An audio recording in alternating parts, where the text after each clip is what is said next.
I wouldn't dare to step out of line, so I will strictly adhere to the protocol that has been established. So I will start with, on behalf of UNICEF, I am truly pleased that you have joined us here today for the start of this very important midterm review, being held under the theme, Rethinking the Agenda for Children. I also want to express a profound thank you to His Excellency, the Governor-General, Dr. Sir Cuthbert Sebastian, and the Honourable Prime Minister Denzil Douglas, and the government and people of St. Kitts and Nevis for so graciously hosting us.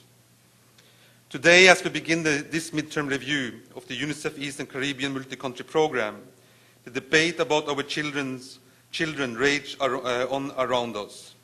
Our children are facing unprecedented challenges as they try to navigate through the uncertain, changing, and highly demanding world around them. Thankfully, and I would like to stress this, thankfully, the vast majority of them are well adjusted and are coping well. However, the several challenges they are being faced with make it even more important for us as duty bearers to ensure that we provide the best possible environment in which they can grow and be nurtured. In this constantly changing and challenging environment, it is more important than ever before that we as adults, as parents, as politicians, as community leaders, as members of the society, not only to do the walk, but walk the talk by each and every one of us, setting high ethical and moral standards for the present and future generation to follow. Eastern Caribbean countries have made some laudable progress in securing the rights of their children. Indeed, UNICEF is extremely pleased that many of the governments have prioritized aspects of the children's agenda. Generally, most children living in Barbados and the Eastern Caribbean and the Turks and Caicos Islands are born healthy. They have access to basic social services, services such as health, universal primary, and in most cases, secondary education. Some countries have even extended their reach to early childhood education. Progress towards the attainment of the Millennium Development Goals has been steady. Most countries are on track. However, it is recognized that the effects of climate change, the prevailing HIV/AIDS situation, and the fallout from the economic situation could reverse some of these gains. We must be forever vigilant to ensure that we protect children, the most vulnerable section of the population. Just last week, the international community came together in New York to celebrate the 10th anniversary of the adoption of the optional protocols to the Convention of the Right of the Child. With 2/3 of the UN member states already ratifying the protocols, our Executive Director, Anthony Lake, made a spirited call for universal ratification of the protocols. But few of our countries in this sub-region have signed or ratified the 2 optional protocols, which seek to protect the most vulnerable children in our midst and which provide stronger protection for children to those already enshrined in the Convention on the Right of the Child. Nearly 20 years ago, Eastern Caribbean countries joined the international community in signing and ratifying the Convention on the Right of the Child, and this convention remains the most signed and ratified human rights treaty in history. This year, at least 3 of our states will celebrate the 20th anniversary of ratification of the Convention of the Right of the Child.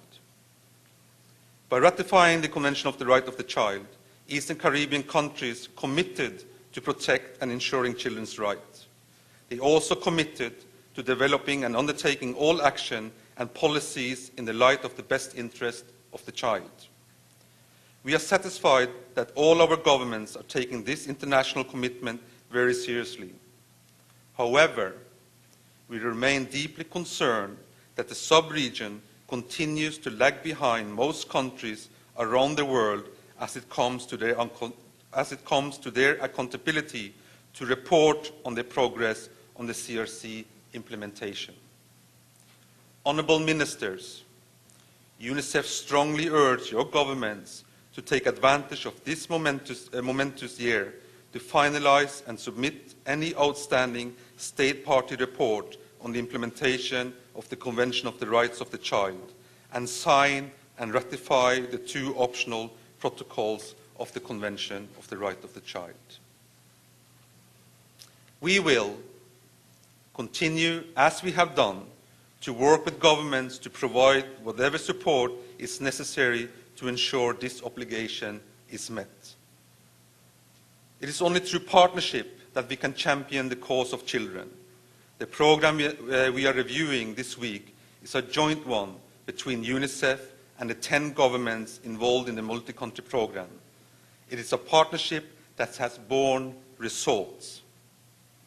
But now, at stock-taking time, we will review to see where we can fine-tune to be even more efficient, more effective, and relevant in our programming.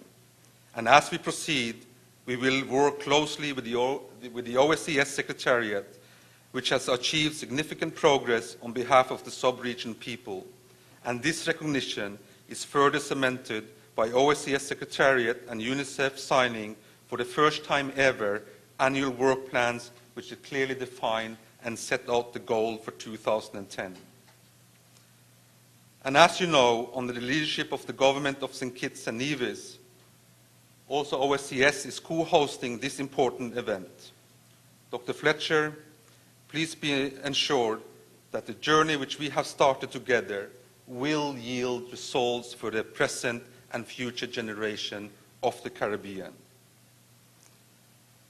On behalf of the children in this sub-region, our task over the next few days will be to take a determined move forward in creating a Caribbean fit for children.